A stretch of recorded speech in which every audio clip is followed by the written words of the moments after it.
Hey, everybody, welcome to Locked on Lakers for Wednesday. Brian Kamenetsky, Andy Kamenetsky. The Lakers escape Staples Center with a 119-117 win Tuesday night over the Houston Rockets, proving one thing, Andy. The Lakers are probably sponsored by cardiologists all around the city because they are determined to kill their fans this year. We'll talk about all of it next. Your daily Los Angeles Lakers podcast. Part of the Locked On Podcast Network. Your team every day.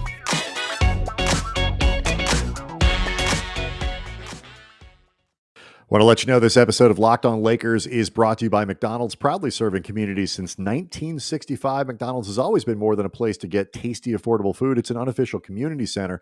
Big thank you to our friends at McDonald's for always being there. I'm loving it. Loving as well that you make this your first listen of every day. Locked On Lakers. We get it up for you bright and early every morning, 5 days a week, Monday through Friday. We appreciate you joining in every single day.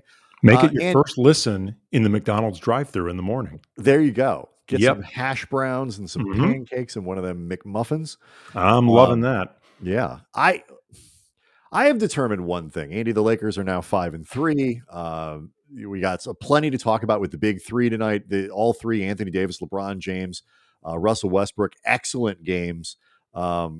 Tuesday night at Staples Center in the 119-117 win over Houston. But good God, there is nothing relaxing about watching the Lakers play. From the incredible variance in defense, possession to possession, the fact that you can't go 30 seconds without Anthony Davis looking like he's about to snap a limb. It happened like 4 times Tuesday. Nothing is comfortable about. They're going to kill their fan base over 82 games of this. I tweeted this out at Cam Brothers. Sometimes Anthony Davis is like watching a baby deer figure out its legs, except the deer has been fully grown for a decade. Like, it's the weirdest thing. It's like he's out there it's like he's too gangly for his own good. Like for 99.9% of NBA basketball players, that length is what makes them deadly. I feel like Anthony Davis's length, or at least hips down, is actually what's going to do in his career. It is so stressful watching this high-end athlete often seem like he barely has any idea how to control his lower extremities. It's like a windsock. It's like he's like a used car windsock, like a lot of times. And the thing just folds in unnatural ways that fall in the second half. I think it was in the fourth. It was in the fourth quarter where he went down, kind of looked like he twisted his knee, and he popped back up, and it was okay. And he actually missed the beginning of the second half because I guess his ankle was a little tweaked. They were probably retaping it. He said he was fine. Cut off Mike Trudell. Who, asking the first question to AD before it even got out of his mouth, my ankle is fine. But like Trudell should have said, no, I'm worried about your knees from that ball. What the hell happened the other time?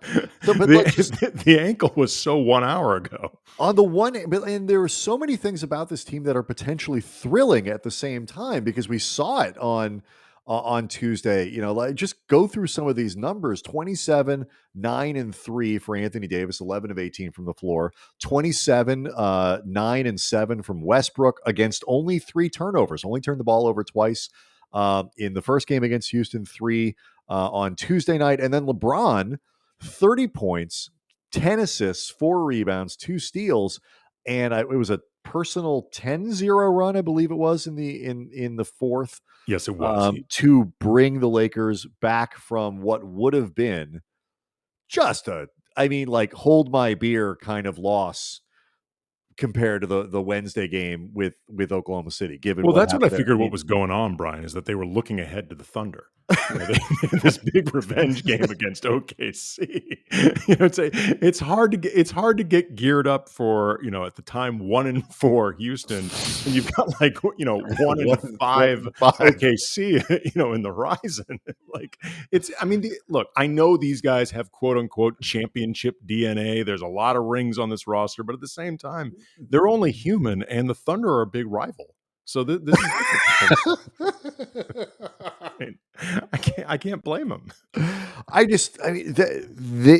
The emotional swings here are tremendous. So we're going to talk about defense and the variance. Yes, we are. that we saw here. We're going to talk about the rotation because a lot of interesting things are happening and happened on on Tuesday in the context even too of like trying to figure out what the hell is going on with this team and what the potential could be for them.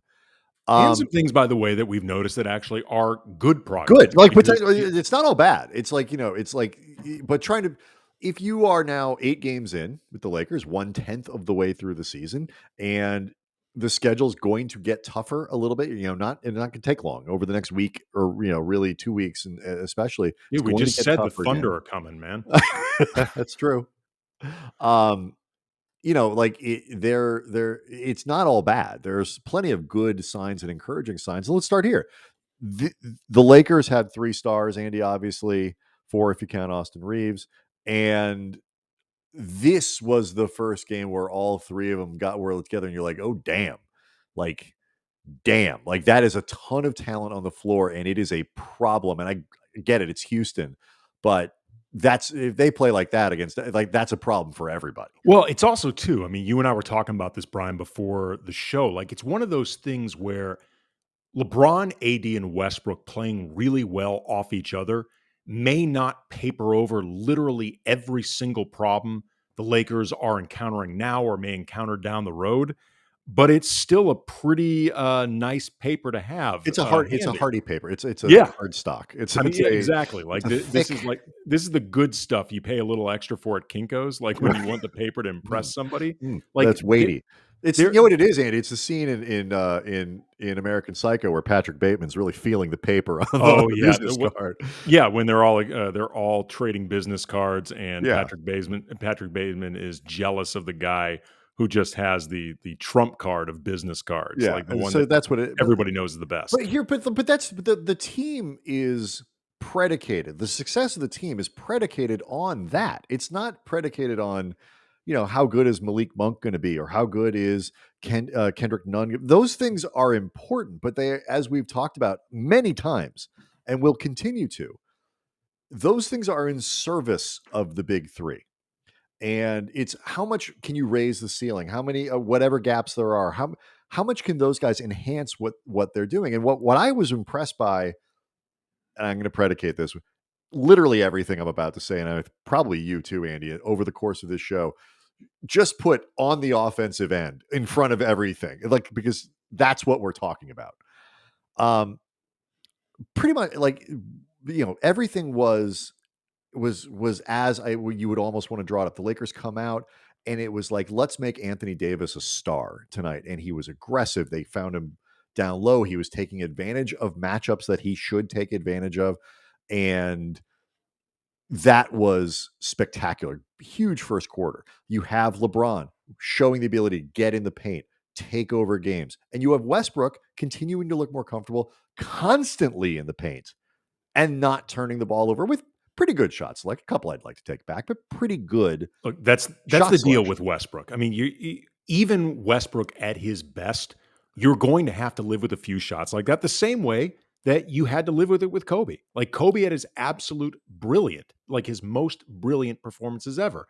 There's still a shot or two where you're like, all right. I mean, because Shot or again, two that's or on a good night. right, but that's my point. At his Right. most brilliant, because that is ultimately what makes guys like Kobe, like Westbrook, the guys who really live on that edge of aggressive to the point where defenses just cannot handle them, and too aggressive.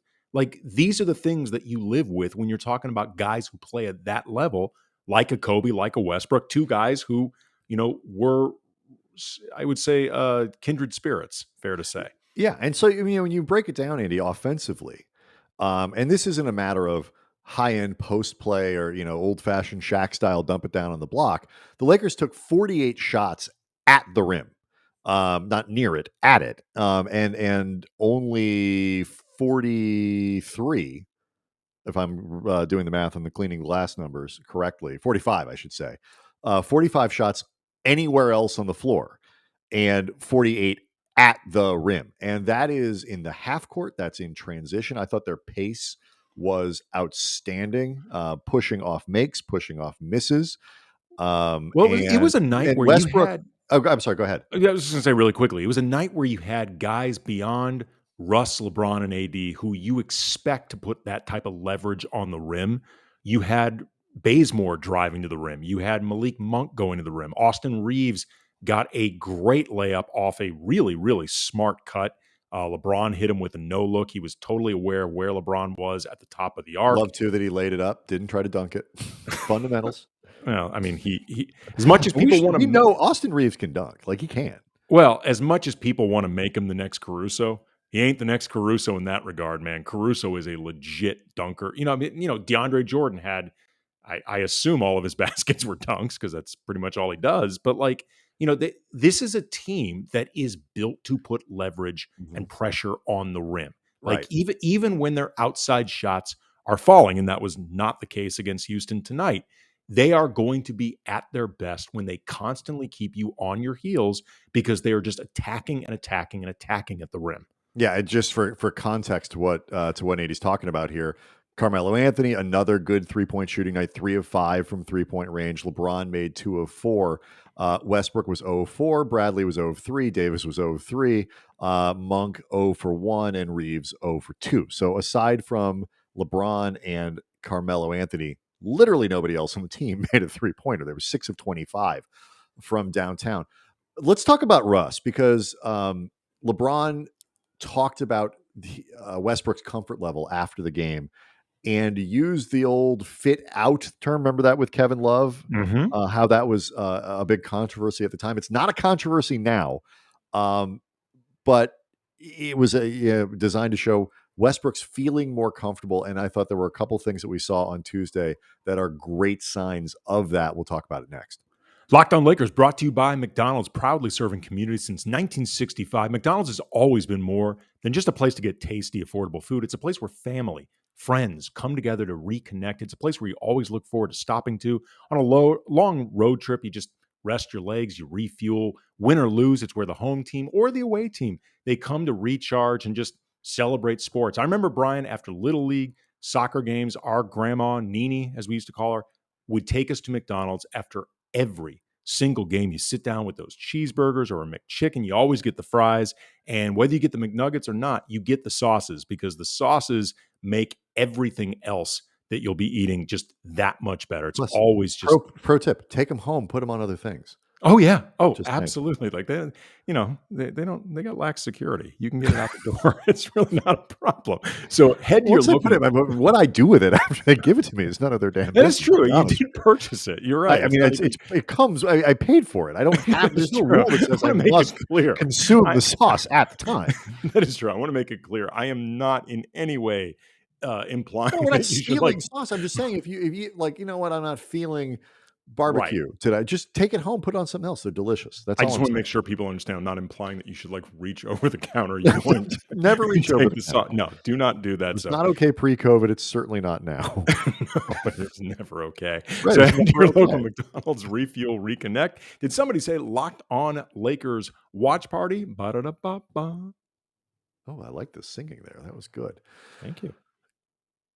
So one of the things that is interesting about the way that Westbrook plays and having Russell Westbrook on your team, Andy, is that he is going to be given space to shoot. We remember, before he was asked about the new rule about, kicking out legs and drawing 3-point, fouls on 3-pointers and all that. And his response was, I don't see a lot of people, rushing out to guard me at the 3-point line. So I think I'll be okay. What I thought was great on Tuesday was Houston, rightly, backing up. And almost every time, a couple exceptions, he would take that shot off the jumper off the glass that he loves and is pretty good for him. Almost every time he would respond by filling that space with himself and getting to the rim and putting pressure on the rim. And it was very effective. It's never elegant, but it is often effective. And that's what you want from him, changing speeds and constantly pressuring the rim. And I thought Tuesday was the best example of that we've seen all season. Well, here's the thing that I think is really encouraging with Russ and that fans should be, I think, if nothing else, relatively optimistic moving forward, because there is still a lot to figure out in terms of, Russ's place on the team, how he fits in with everybody else, all that stuff. But any struggles that he's had, they don't seem to be struggles of resistance, like in terms of just not being willing to do the things that he's supposed to be doing because Russ feels like he wants to be doing it his own way. Like, obviously, Russ has habits, just like every player has, just like every superstar has. And sometimes those habits can be difficult to break. And There's a great example. You have a great example of it. First half when the Lakers were playing some god awful defense. He gets caught kind of just ball watching, and Jayshawn Tate, standing at the 3-point line, just runs right by him, grabs the offensive rebound, puts it back in. Westbrook holds his hand up like that. That was me. My bad. And like those are habits that he needs to break. right. But it doesn't feel like he is resisting the idea of I have to adapt in certain ways. Like, as much as I know we're going to talk about this, like guys are saying Russ has got to be Russ. There is, though, the caveat of Russ within our system, because Russ being Russ without being conscientious of the other stuff that he's actually supposed to be doing to get the best version of himself with this team, that won't work. And we've talked about this before. Like, Russ is not an easy guy to blend. He just isn't. Like, which doesn't mean that he can't be blended, and it doesn't mean that he's not a really talented player. He is, but he is, he's not somebody that you just sort of stick on your team and say, you know what, this will just figure itself out. No. Don't worry about him. It'll be fine. Yes, there are certain players in the league that are probably more seamless than Russell Westbrook. But you start to go back through the game logs here. 2 turnovers against Houston on Sunday, 3 on Tuesday, 4 against Cleveland in 34 minutes. Throw out the 10 against OKC, which is obviously a terrible, the quadruple double. It's in 4 of his last 5 games, Westbrook has 4 or fewer turnovers. Given the amount that he pushes, given the amount that he's got the ball in his hands, and given the minutes that he plays, that's fine. Yeah. That's not, there's nothing extreme or wrong or untenable about that. And, the efficiency, 10 of 21 on Tuesday, 9 of 22 on Sunday, 8 of 13 against Cleveland, a week ago, or on Friday, I should say. Those are numbers that you can live with from him. And it's getting better. And so when LeBron uses the fit outline, you're right. It is. It's almost like the exact. It's just stop trying so hard to be perfect about how you're doing it. And I was encouraged offensively about the way it looked on Tuesday. Like, at least you could see what it looks like when all 3 of these guys are dominant, and it was pretty cool. Well, this is a team that even if they can pick their defense up to the way that they talked a lot, Brian, after Sunday's win over Cleveland, after Monday's practice, about buying into. Let's change the subject here. Let's get to this part. They talked a lot, Brian, about buying into Frank Vogel's defensive principles and how they were going to, they were really starting to pay attention to the details and understanding the importance of this. And then, Brian, you and we actually said that it seemed like this was actually in the works, that we were actually seeing there were this. positive signs. Fourth quarter against Cleveland. Yeah, you and I are people, Brian, that we have thankfully we really appreciate it, like a lot of listeners who come to us for perspective on the Lakers, and we were saying, like, we are seeing signs of these defensive principles being adhered to, and then the Lakers just threw it all away to make us look ridiculous. Yeah. And men in our position cannot afford to be made to look ridiculous. So you get the hell out of here, Lakers. Yes. And I plan on responding by putting a severed horse's head in someone's bed. You should. Anybody but Austin Reeves. He was the one guy that I thought was working his ass off the whole game defensively. I will say this. I was asked on Spectrum Sportsnet, the Lakers cable station, where you and I will appear in studio relatively frequently. So, for analysis like this, whether I bought into the idea that the Lakers, whether I bought the big bucks from Spectrum. That's right. Whether I bought into the idea that the Lakers had turned a corner defensively, no. I did say no. Let's pump the brakes on that a little. I need to see it against teams that are a little better than, say, Houston. Do But you feel like they've identified the corner well, that look. I they're mean, going to look. turn on? How about this? Yeah, I think they know, sort of. It was very clear in the first half. I thought two things were happening. The first one is the Lakers 100% believed that it would take about 15 minutes, 10 minutes tops of high-end basketball to win this game.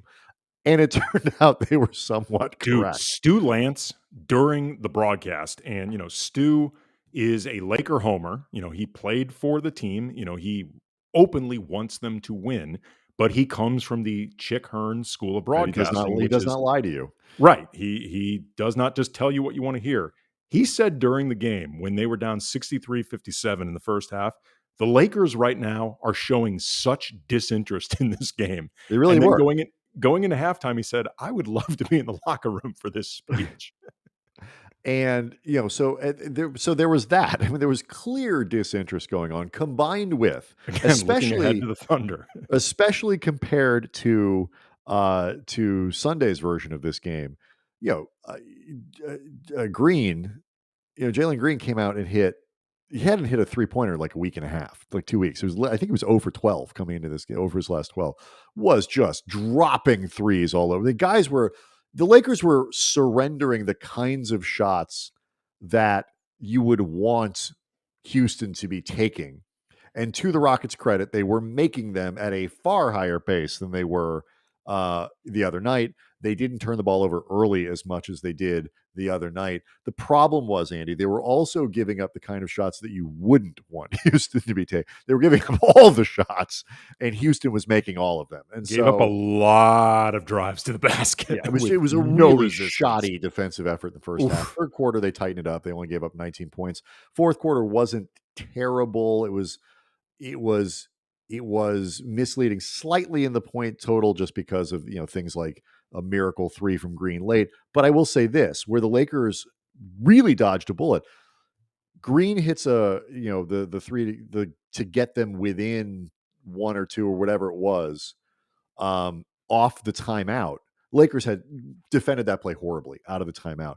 When Houston had a chance to tie after the Monk free throw that put them up 2, they got really lucky. If Christian Wood gets the shot up, he's going to the line with time with to tie the game.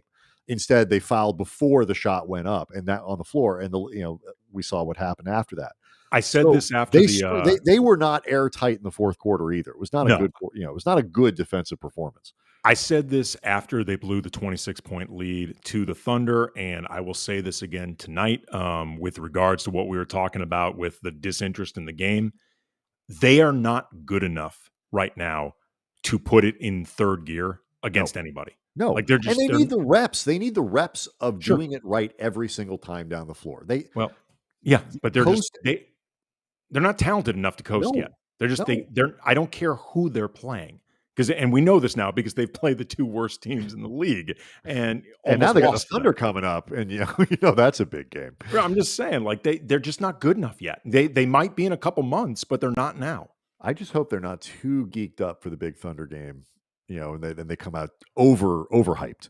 It's hard. But they're a young team. We said this on Monday's show. Like, you can afford to improvise. You can afford to try things differently when you have the underlying structure. They don't have that yet. They need the reps of doing it right, and should be using it against crappy teams like this one to build better habits. And that's what I think is really destructive about the way they played in the first half on Tuesday.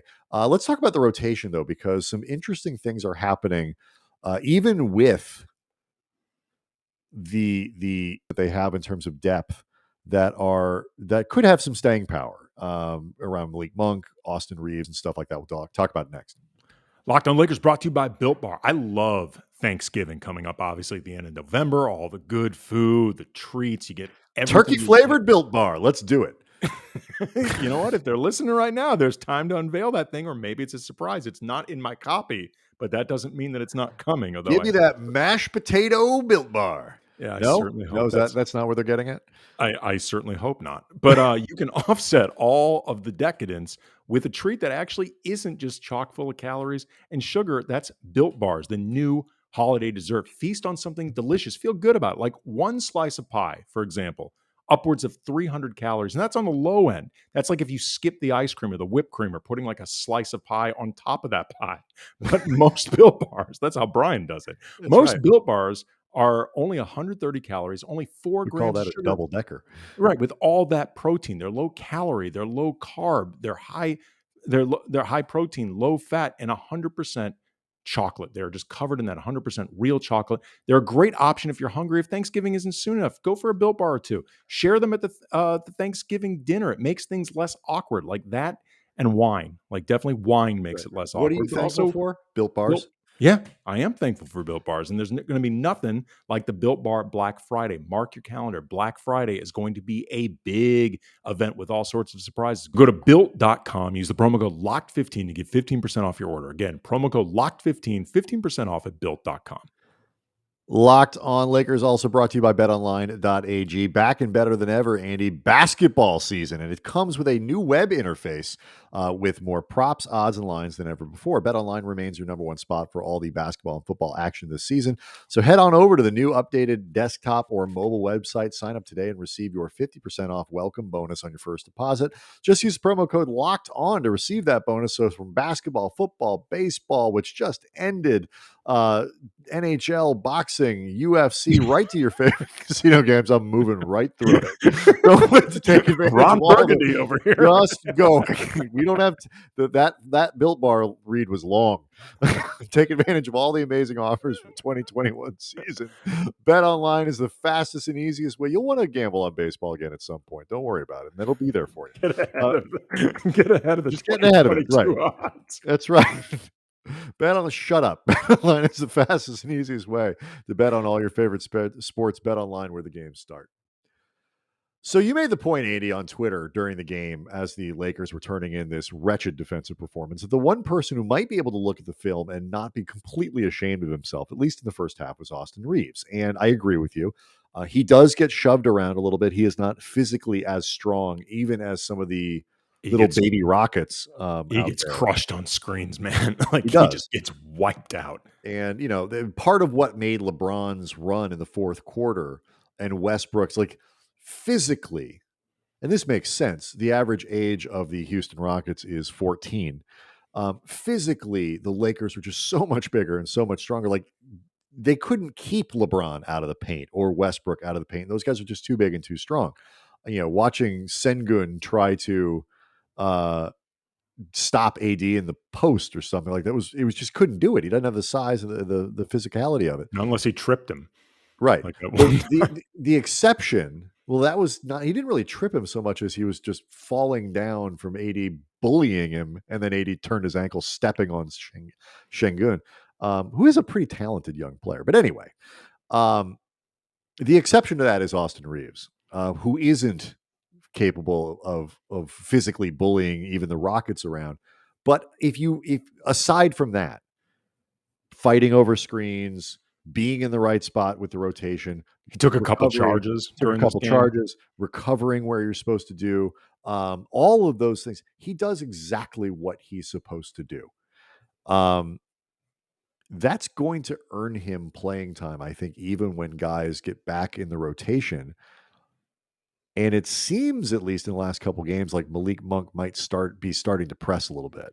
Yeah. I mean, before we get to Monk, I just think also Frank Vogel's been very purposeful and I think smart about making sure that he keeps Reeves on the floor with guys who are experienced.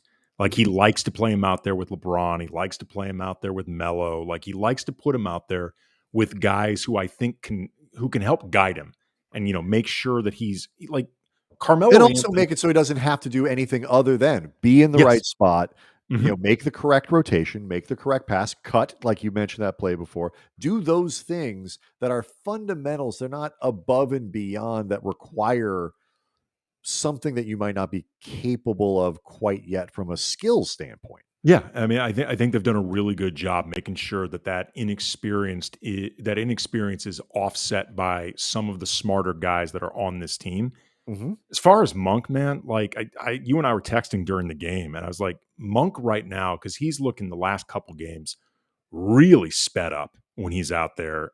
There's been moments where he's had either good drives to the baskets or a couple good passes, things like that. But he looks to me really wound up. He looks to me like somebody who feels like I could be in danger of losing my place in the rotation, and the best way for me to keep it is to score 1 billion points in a quarter, Yep. and that will impress Frank Vogel. Like, he took only 3 shots against Houston. It felt like 30, and a lot of them were just wild. Like, Yeah, he he also seems. had that turnover, goes and he gets off his feet and ends up with a charge, which Yeah. takes the shot attempt away. But yeah, I mean, look, you go look at his, 0 for 3 tonight, only played 13 minutes on a night where the Lakers were short players. And missed all 6 of his shots, including all 4 of his threes on Sunday against Houston. Only played 5. This was the game that probably got him thinking a little bit. And the funny thing about Monk is that he's coming off that 17-point game in the overtime game against San Antonio, where he hit the big shot, 4 of 10 from 3-point range. He had been shooting the ball very well from that point, and he's a guy who has had really wild swings in his performance going back to Charlotte.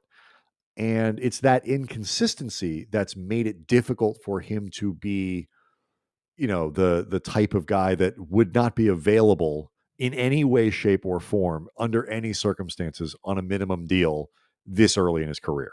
Oh, Um, he's better than I mean, even with the stuff that we're talking about now, let's make it clear. He is better than a veteran minimum Absolutely, and player. it's He's again great way better. signing. There's no downside. Great signing. He still has been a good valuable member of the rotation to this point, and could remain one. I'm my only point is were he more consistent in Charlotte, nobody would have even entertained the idea of even calling his agent to say, "Hey, would you take a minimum to play for the Lakers this year?" Like, it never would have happened. He would have been a mid-level at a part of a mid-level at the very least. Um, and it was like DeAndre Jordan was, the numbers were okay, 8 points, 9 rebounds in like 16 minutes, but he was getting torched defensively. Yeah. But he was only playing because Dwight Howard was unavailable. They don't have anyone. Anthony Davis got into early foul trouble. He had 2 fouls early. Um, and they don't have anybody else who can play. Right. So, like, it's hard to kind of divine certain things in the rotation, but you can see signs. And if I'm Monk, I'm a little worried that I only have played 13 minutes on a night where the Lakers were really short on players. And it is, as I said on Monday, fair or not, Frank Vogel is not going to be predisposed to playing him if he's not hitting his shots, and he's going to have less tolerance for defensive mistakes from Monk than he's going to have from other players. Yeah. He just is, and it's not always fair, but that's the world that Monk lives in. Well, it's funny actually. Nights like tonight, where I was saying before, Brian, that he seemed sped up to me, like too sped up. It's a reminder that he's still young. Like, and Yeah, it's easy to overlook that on a team that is so veteran heavy. And right now, with Kendrick Nunn unavailable, THT unavailable, like Malik Monk is, and I guess now Austin Reeves, but it's taken a while before you even think of him as part of the team because he was unexpected. Like, coming into with the guys that you expected to play coming into the season, Malik Monk is, for all intents and purposes, the only really young guy in the rotation, right. in And it's terms of that. Like, and the avenue to playing time is never going to be more wide open than it is now. yeah. So, I mean, I think it is important for him to take a breath, before he gets out on the court and just like recognize, like, he's probably not going to play his way into a 25 or 30-minute role right now during this period where other guys aren't out there and he has more opportunities, but he could lose minutes. Like, he's Yeah, more likely to lose them than to that's a gain good them. He point. just needs to settle in and, take some of the advice that LeBron's been giving Russ. And it is important to remember. We'll wrap here. Of all the guys on this team, all the 1 year guys, he's the one who made a massive bet on himself, and the context around Monk and the pressure for him for the rest of his career to find, to get paid. He's a young guy, and he doesn't want to be on minimum deals going forward for the rest of his career here. He took a huge swing to come here, and if he ends up buried on the bench, it's like this is a significant thing Yeah. for him. So I understand Yeah. where in the back of his mind he might feel the need. This is not, him, like some sort of Being criticism. I selfish or get it. Like I yeah. completely get it. All right, so we'll see what's going on with the Lakers ahead of really the game, I would say, of the year.